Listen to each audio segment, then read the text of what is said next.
Madrid, octubre de 1928. En una habitación de la Casa Central de los Paules, un joven sacerdote repasa en silencio unas notas sueltas. Lleva años buscando entender qué quiere Dios de él. Ese día, en medio de la oración, Dios le hace ver el Opus Dei. Este es el segundo episodio de nuestra serie sobre San José María. Nos adentramos en una etapa llena de dificultades, en la España de los años 30. Nos acompaña hoy Constantino Anchel, historiador del Centro de Estudios José María Escrivá.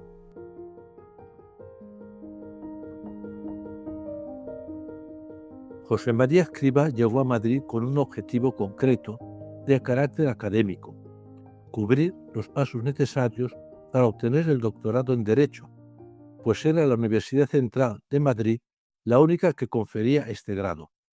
Pero interiormente se presentó en la capital de España inmerso en un proceso de búsqueda, de barruntos lo denominaba, para saber qué quería Dios de él. Las calculatorias Urbidia, Ursit et Ingen Benimiter Interra materializaban en su oración el deseo de conocer la voluntad de Dios. Al poco de llegar a Madrid, comenzó a trabajar como capellán primero del Patronato de Enfermos. Aunque su tarea se ceñía a los actos de culto de este centro, movido por el celo sacerdotal, se involucró en otras actividades que se atendían desde esa casa, como visitas a enfermos y comuniones a domicilio, catequesis a niños, charlas a matrimonios. El contacto con la pobreza y la enfermedad le llevó a afirmar que en el Patronato de Enfermos quiso el Señor que yo encontrara mi corazón de sacerdote. Por otra parte, como tenía la responsabilidad de sacar adelante económicamente a su madre y hermanos, por ser el cabeza de familia, buscó el modo de completar los ingresos que recibía por su trabajo en el patronato. Con este fin comenzó a dar clases particulares y a trabajar de profesor de Derecho Romano y Canónico en la Academia Cifuentes, cercana a la universidad. En octubre de 1928 se inscribió en unos ejercicios espirituales organizados por la Diócesis de Madrid, que se iban a celebrar en el convento de los Paules, y allí, a media mañana del día 2 de octubre, se dispuso a meditar en su habitación sobre las inquietudes de su alma y sobre las luces interiores de los últimos años, que venía anotando en notas sueltas. Y mientras se ocupaba en esa tarea, cuenta: recibí la iluminación sobre toda la obra, mientras leía aquellos papeles. Conmovido, me arrodillé. Estaba solo en mi cuarto entre plática y plática. Di gracias al Señor y recuerdo con emoción el tocar de las campanas de la parroquia de Nuestra Señora de los Ángeles.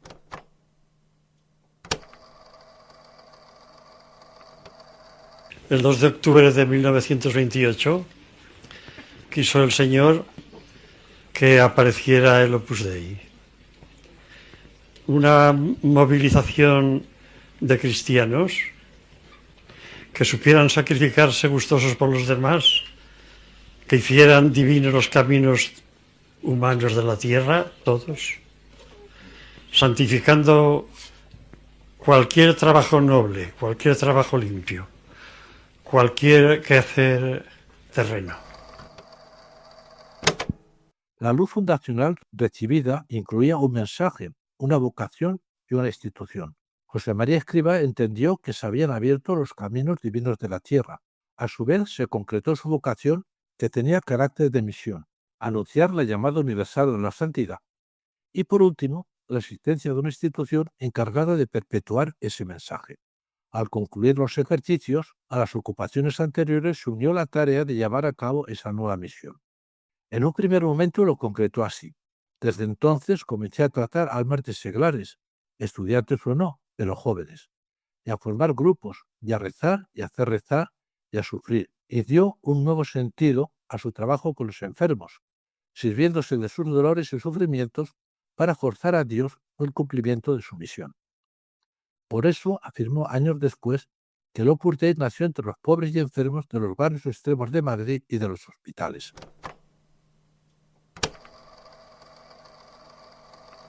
Ese sacerdote después tenía 26 años, la gracia de Dios y buen humor y nada más. y tenía que hacer el Opus Dei. ¿Y sabes cómo pudo? Por los hospitales. Aquel Hospital General de Madrid,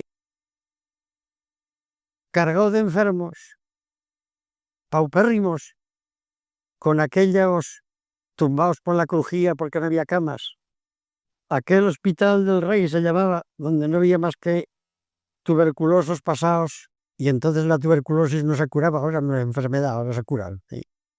Los médicos han adelantado mucho. Y esas fueron las armas para vencer, y ese fue el tesoro para pagar, y esa fue la fuerza para ir adelante.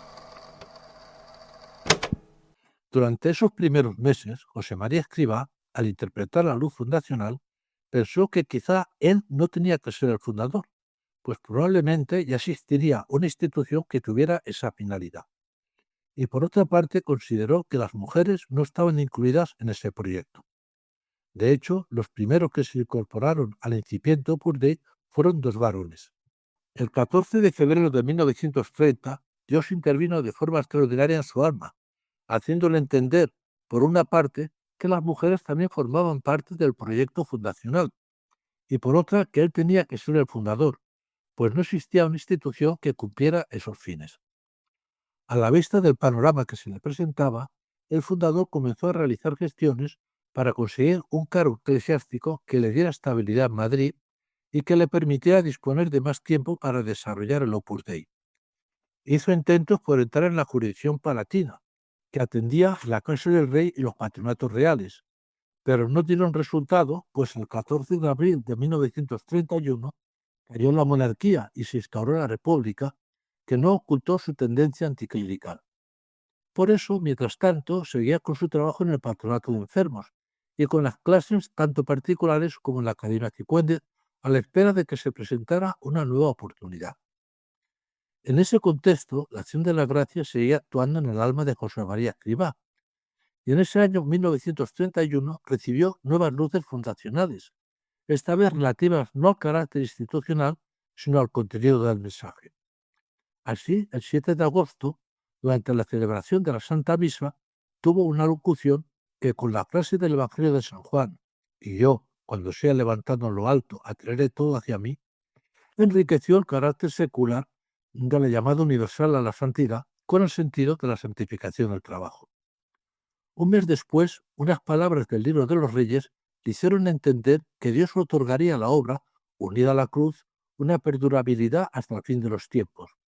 Y ya comenzado el otoño, irrumpió de nuevo la gracia de Dios, que le indujo a exclamar la jaculatoria Abba Pater y a comprender que el fundamento de la vida espiritual de los miembros del Opus Dei era el sentido, la conciencia de la filiación divina.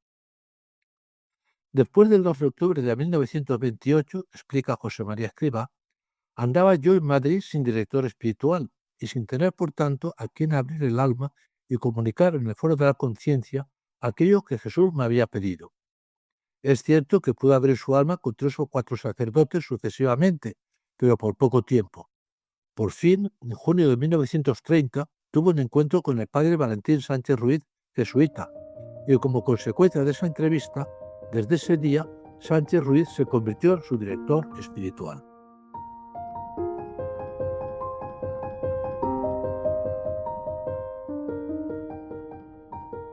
En este comienzo del otoño de 1931, San José María dejó el patronato de enfermos para ejercer la capellanía del monasterio de Santa Isabel.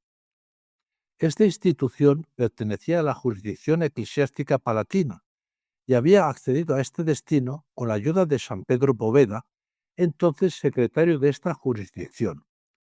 Con el nuevo cargo, José María Escrivá dispuso de más tiempo para dedicarse al Opus Dei, y particularmente para impulsar el desarrollo de la sección femenina de la obra. Es verdad que dejaba de atender a los enfermos del patronato, pero muy pronto los sustituyó por los ingresados en el Hospital General, el Hospital del Rey y el Hospital de la Princesa.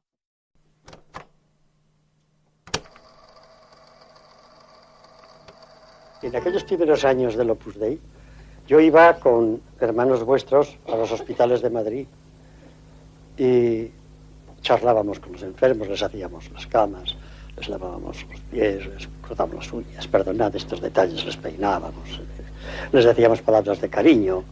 Y recuerdo que, de este puedo hablar porque ya está en el cielo hace muchos años, una persona de una familia conocida, uno de los primeros de aquella época, de los primerísimos años del Opus Dei, pues cogió un vaso de leche, era de un tuberculoso y estaba.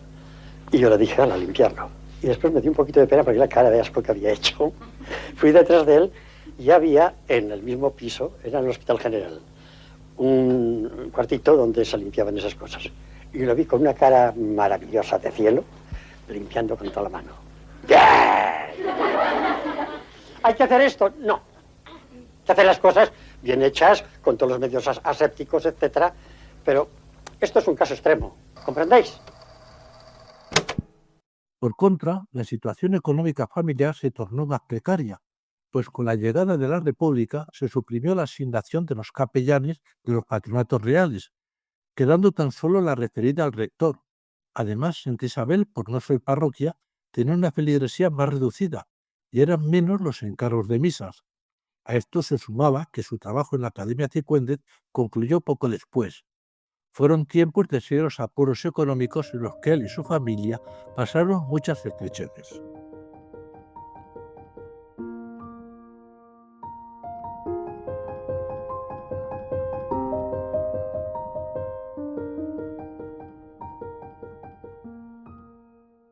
En cuanto al desarrollo del Opus Dei, el número de personas que se incorporaron aumentó.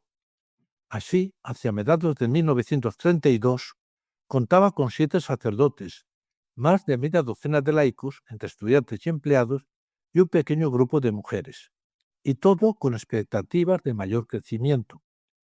La expansión del apostolado exigió un replanteamiento del trabajo de formación. Ya desde enero de 1932 se celebraba la llamada Conferencia Sacerdotal de los lunes, específica para los sacerdotes. Pero la atención de los laicos, que comenzaban a experimentar una diversidad de situaciones, hizo reflexionar al fundador sobre cómo proceder en adelante. El 30 de junio de 1932, como consecuencia de una experiencia interior durante la celebración de la misa, consideró conveniente orientar en esos momentos su actividad apostólica a la juventud, especialmente la universitaria. Esto sería el punto de partida para una futura estructuración del Opus Dei. Así, de esa labor con los jóvenes, algunos pasarían a formar parte del Opus Dei como miembros célibes y otros, al terminar sus estudios e insertarse en la vida profesional, participarían del espíritu del Opus Dei y de sus medios de formación. Durante el verano perfiló estas ideas y concretó la materialización del proyecto con los universitarios. Así, ya en septiembre, decidió que la labor con los jóvenes estudiantes se realizaría en una academia sin formar asociación alguna. En el mes de octubre hizo sus ejercicios espirituales en Segovia, y allí, junto a la tumba de San Juan de la Cruz, recibió la inspiración de poner esos 3 grupos bajo la protección de los arcángeles: San Rafael para los jóvenes, San Miguel para los que se incorporen al Opus Dei como célibes, y San Gabriel para los que participen de la formación de la obra, acabados sus estudios e inmersos en la vida profesional. Estas ideas se materializaron en los meses sucesivos. Así, en enero de 1933, tuvieron lugar las primeras actividades con la juventud. Se celebró el primer círculo de San Rafael y comenzó una catequesis en el barrio de Los Pinos, en Tetuán de las Victorias. En este tiempo fallecieron 3 miembros del Opus Dei. El 16 de julio de 1932 murió el sacerdote José María Sumuano, envenenado con arsénico, según su historia clínica. El 5 de noviembre de 1932 falleció el ingeniero Luis Gordon, y 10 meses después, el 13 de septiembre de 1933, María Ignacia García Escobar, después de una larga enfermedad, encontró la muerte en el Hospital del Rey.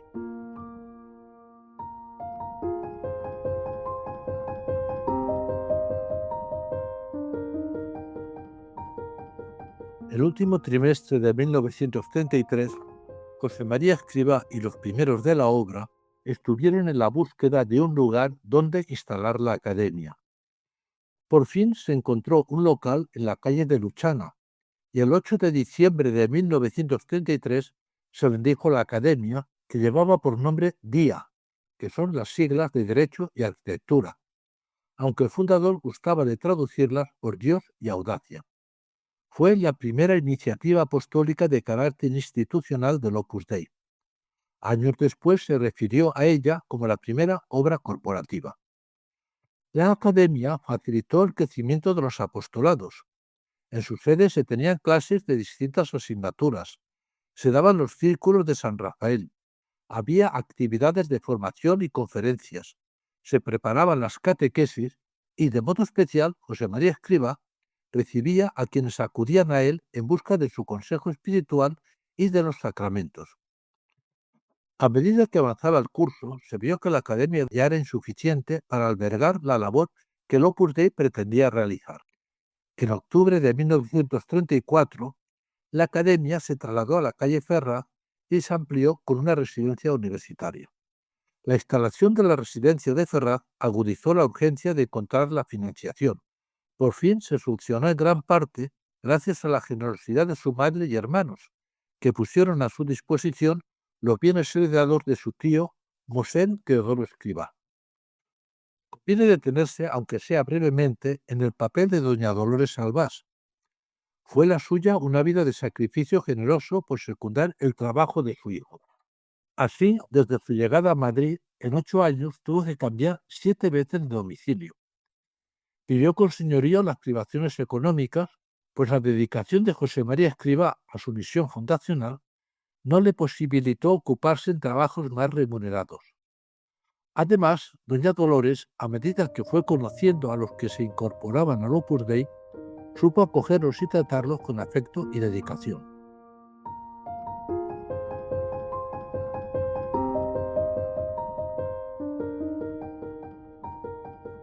En octubre de 1934, con el comienzo del curso, se abrió la residencia de la calle de Ferraz 50. Los cálculos económicos para que su gestión material fuera viable se vinieron abajo, pues en ese mismo octubre, por el agravamiento de la situación política, la universidad se vio sumida en huelgas, lo que afectó a la captación de residentes. A finales del trimestre no llegaban a la decena los que se habían inscrito. Fue necesario hacer un replanteamiento, de modo que ya en 1935 la residencia alcanzó paulatinamente un número de estudiantes razonable. La residencia de Ferraz acogió las actividades de la academia, fue el lugar donde se impartieron los medios de formación del Opus Dei y se convirtió en la sede del trabajo pastoral del fundador. En marzo de 1935 se pudo obtener el Santísimo en el oratorio de la residencia.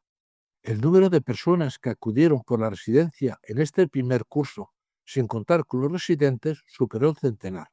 La experiencia adquirida en la academia y en la residencia hizo ver a José María Escrivá la conveniencia de redactar unos escritos dirigidos específicamente a los miembros del Opus Dei, que denominó Instrucciones. En sus páginas, además de dar orientaciones de carácter inmediatamente operativo, incluyó consideraciones doctrinales y espirituales que dan al conjunto una fisonomía y fuerza vital peculiar. En 1934 vieron a la luz, con un intervalo de 2 semanas, las 2 primeras instrucciones del Opus Dei. Se imprimieron con velógrafo, una rudimentaria multicopista manual de alcohol, muy común entonces, que permitía hacer copias de forma económica. La primera, fechada el 19 de marzo, llevaba por título Instrucción acerca del espíritu sobrenatural de la obra de Dios. La segunda, datada el 1 de abril, fue la instrucción sobre el modo de hacer el proselitismo. Conviene recordar que en aquel tiempo la palabra proselitismo se usaba como sinónimo de evangelización. Unos meses más tarde, el 1 de enero de 1935, se editó la Instrucción para la obra de San Rafael. Pensando en los jóvenes que participaban en los medios de formación, decidió llevar a la imprenta algunos de los escritos que hasta la fecha había impreso, en número reducido, a velógrafo. Así, en junio de 1934 vio a la luz Consideraciones espirituales, del Cursor de Camino, Poco después en Madrid salió en forma de folleto el Santo Rosario. Su distribución se hizo desde la residencia.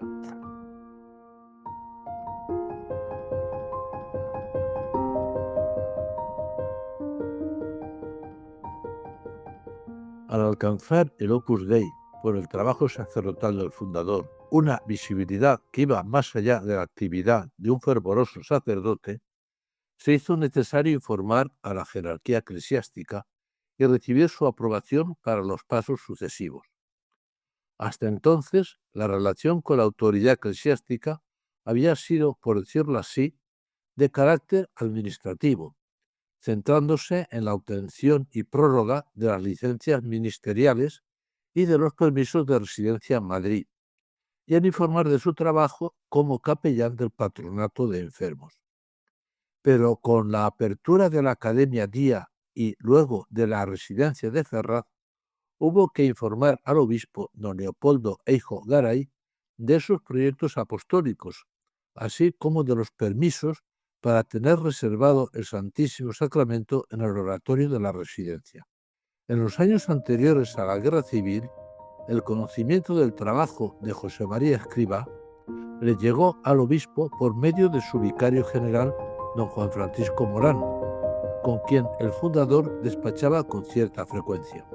Cuando José María Escrivá comenzó a llevar la capellanía de Santa Isabel, esta institución pertenecía a la jurisdicción palatina, pero en 1933 se extinguió y Santa Isabel pasó a depender del obispo de Madrid, que mantuvo a Escrivá en su cargo.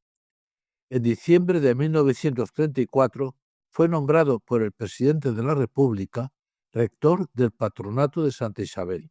Este cargo le hacía responsable de las dos comunidades que integraban el antiguo patronato regio, le daba mayor estabilidad en Madrid y le permitía percibir un sueldo del erario público que ayudó a mitigar la situación económica familiar.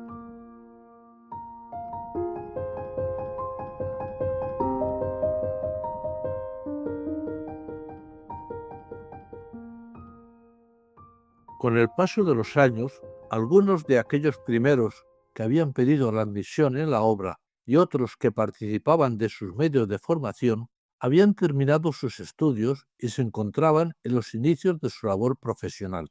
Fue la ocasión propicia para que tomara cuerpo aquella labor del Opus Dei que en los ejercicios de Segovia había puesto bajo el patrocinio de San Gabriel. Se creó la SOCOIN, la Sociedad de Colaboración Intelectual, que se sirvió para sus actividades de los locales de la residencia de Ferraz.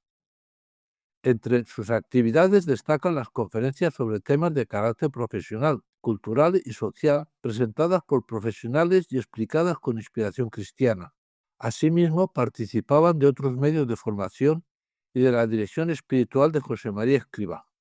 El número global de participantes fue, hasta el comienzo de la Guerra Civil, de más de medio centenar. En el curso 1935-36, la residencia ganó en madurez y el trabajo del fundador aumentó considerablemente con abundancia de círculos de San Rafael, retiros mensuales y horas dedicadas a la dirección espiritual. Si a esto se une el trabajo de rector de Santa Isabel y la atención de las mujeres del Opus Dei, que en esos momentos se acercaban a la decena, se comprende que a finales del segundo trimestre del curso, José María Escrivá estuviera agotado y sufriera una especie de depresión por el cansancio. Sin embargo, los que le trataron en ese tiempo no percibieron nada particular. Es más, manifiestan que transmitía ánimo y vibración humana y sobrenatural. El crecimiento que experimentó el Opus Dei hizo que se quedara pequeña la sede de Ferraz 50 y ya en el último trimestre se hicieron gestiones para buscar otro lugar que se encontró en el número 16 de la misma calle de Ferraz. Allí se mudaron en el mes de julio. Por otra parte, se preparó la expansión a otras ciudades, Valencia y París. Cuando se estaban ultimando los pasos necesarios para establecer una residencia en Valencia, comenzó en España la Guerra Civil.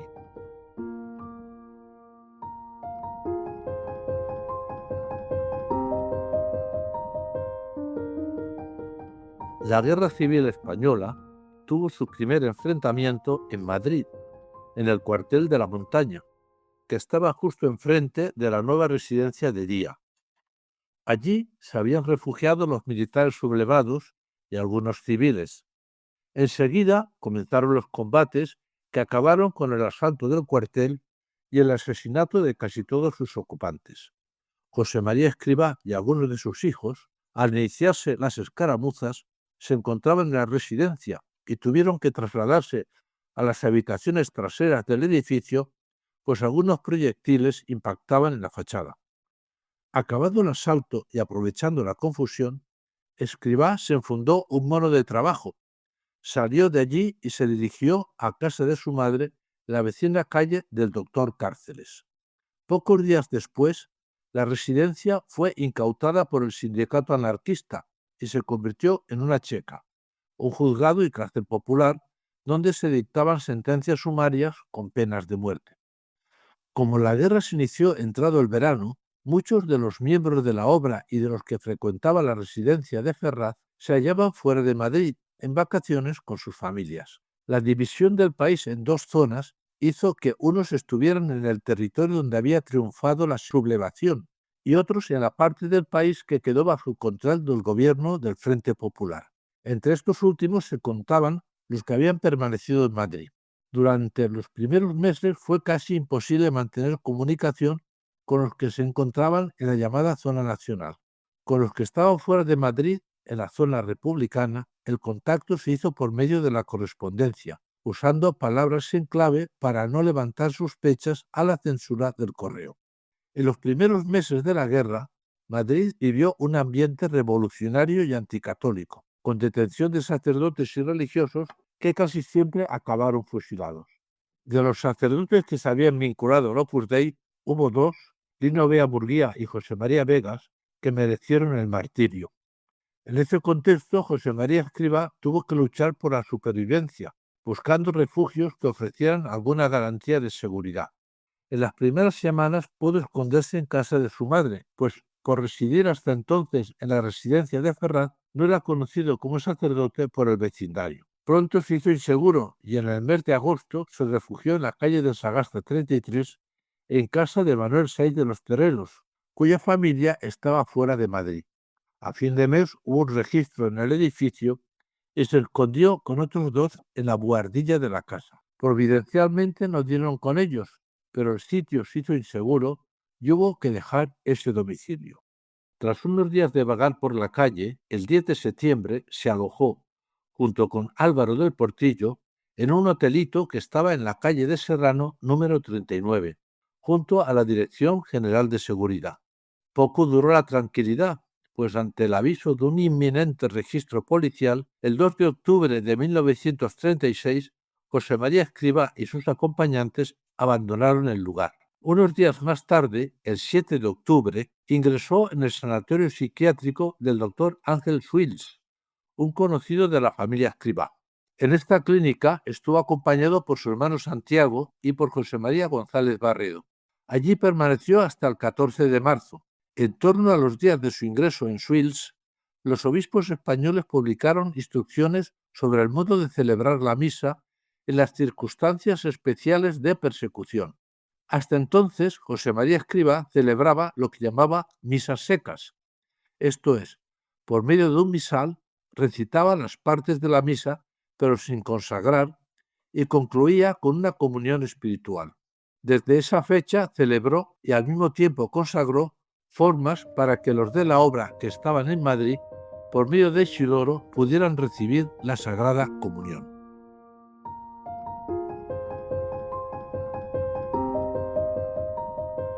El mismo día que abandonó Swils, encontró refugio en la legación de Honduras, residencia del cónsul honorario de este país.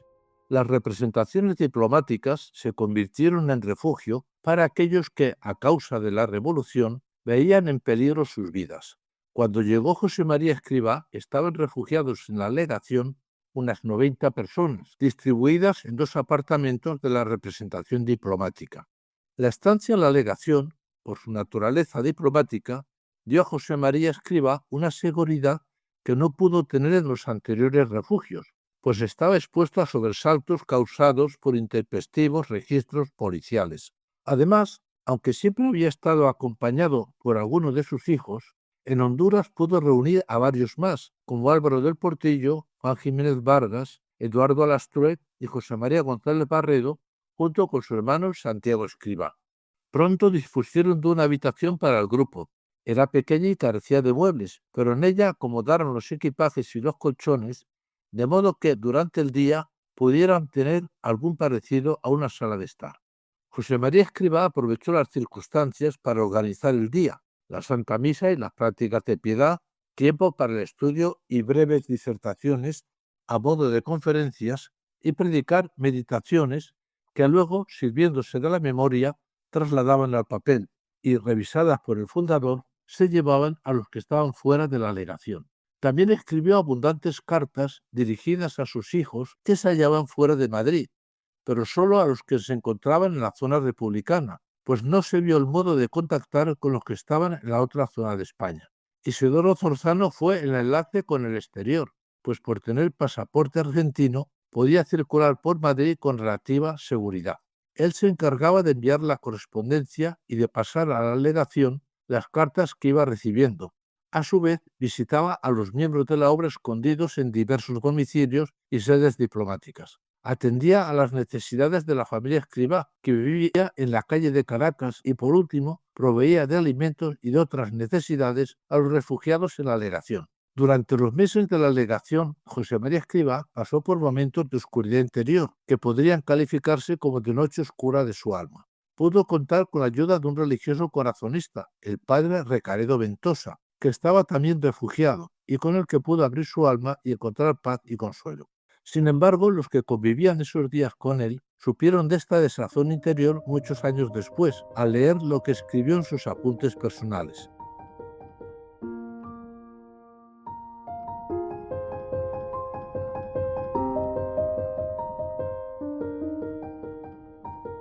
La preocupación por sus hijos de una zona y de la otra le urgía salir cuanto antes de ese escondite para evadirse y pasar a la otra parte de España, donde había libertad para la Iglesia. Tras fracasar varios intentos de salir de Madrid por medio de las gestiones diplomáticas, el 31 de agosto dejó la legación junto con Juan Jiménez Vargas y se alojó en un ático de la calle de Ayala número 37, mientras buscaba los modos para pasar a la zona llamada Nacional.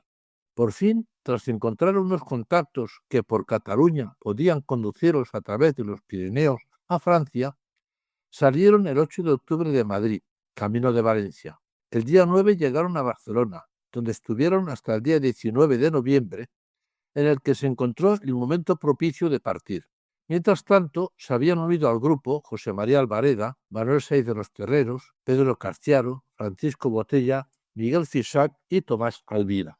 Llegaron a los bosques de la Baronía de Rialb, en la provincia de Lérida, el 20 de noviembre. El 27 comenzó la expedición a través de los montes y el día 2 de diciembre llegaron a Andorra, donde se demoraron hasta el día 10 por estar cerrados los puertos de montaña por la nieve. El día 12 de diciembre de 1937, la expedición se dispersó. Por fin, el día 17, Escrivá arribó a Pamplona y se acogió a la hospitalidad de Marcelino Olaechea, obispo de esta ciudad, al que conocía desde los tiempos de Madrid. En el Palacio Episcopal aprovechó para hacer sus ejercicios espirituales en la capilla del obispado. Como por Pamplona pasaban muchos eclesiásticos, conoció y trató a varios prelados y a futuros obispos. También comenzó a confeccionar un registro con los datos de los antiguos muchachos que habían frecuentado la residencia de Ferraz. En poco tiempo pudo contar con más de 100 fichas personales. Además, buscó el modo de hacer llegar la correspondencia a los que habían quedado en la otra zona de España. Para ello se sirvió de un hermano de Albareda, que residía en Biarritz. Desde esa dirección se enviaban las cartas a Isidoro, y este a su vez dirigía a esas señas sus respuestas. El día 7 de enero de 1938 dejó Pamplona y tras pasar por Vitoria se instaló en Burgos, donde se alojaba José María Albareda. Llegado a esta ciudad, inmediatamente se puso en contacto con el obispo de Madrid y le consultó la posibilidad de ingresar en el cuerpo de capellanes castrenses. En su respuesta, don Leopoldo le animó a que continuara con la labor apostólica del incipiente Opus Dei. En Burgos organizó su plan de trabajo: actividad pastoral en primer lugar, centrada sobre todo en la atención a los primeros miembros del Opus Dei y a la juventud universitaria en general. Charlas y conversaciones de dirección espiritual con los que venían a Burgos, viajes para hablar con los que no venían y una continua correspondencia con más de 200 estudiantes y profesores. El 29 de marzo de 1938 trasladó su residencia al Hotel Sabadell. Allí compartió habitación con Pedro Carciaro, Francisco Botella, José María Albareda y algunos de los de la obra que se acercaban por esta ciudad. El 13 de diciembre dejó el Hotel Sabadell y se alojó en una pensión de la calle Concepción número 9, acompañado de Francisco Botella, pues Pedro Carciero marchó destinado a Calatayud y José María Albareda se instaló en Vitoria. Durante los meses pasados en Burgos, a pesar de las dificultades, sacó tiempo para estudiar e investigar en su tesis doctoral sobre la abadesa de las Huelgas. En febrero sufrió una aguda afección de garganta, con momentos de fiebre alta, que hizo temer el inicio de una enfermedad grave y contagiosa. Sin embargo, no dejó de trabajar y empezó a preparar una ampliación del libro Consideraciones espirituales. Hizo abundantes viajes en los trenes de entonces para encontrarse con los miembros del Opus Dei y antiguos de Ferraz. También fue una ocasión para hablar del Opus Dei con muchos obispos, comenzando en primer lugar con don Santos Moro, obispo de Ávila. En su residencia episcopal estuvo alojado unos días preparando unos guiones de predicación para los ejercicios espirituales que le iban encargando. En agosto predicó ejercicios espirituales en Vitoria para sacerdotes, y terminados estos el día 25, viajó a Vergara, Guipúzcoa, el 4 de septiembre, para dar otra tanda en el seminario conciliar. Después, el 25 de septiembre, se retiró al monasterio de Silos para hacer sus ejercicios espirituales. Durante este mes se intensificó el trabajo redaccional de Consideraciones espirituales, que recibió el nombre de Camino. De modo que en enero de 1939 terminó de mecanografiar el texto, que contiene 999 puntos, y comenzaron los estudios sobre los proyectos de edición y de diseño de la portada.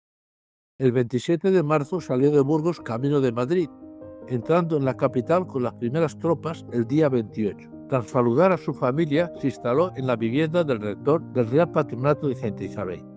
El 1 de abril terminó la Guerra Civil.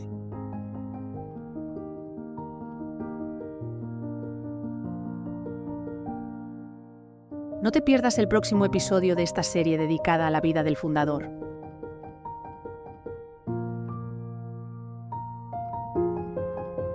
Este podcast es una producción del Centro de Estudios José María Escrivá, con el apoyo del Instituto Histórico José María Escrivá.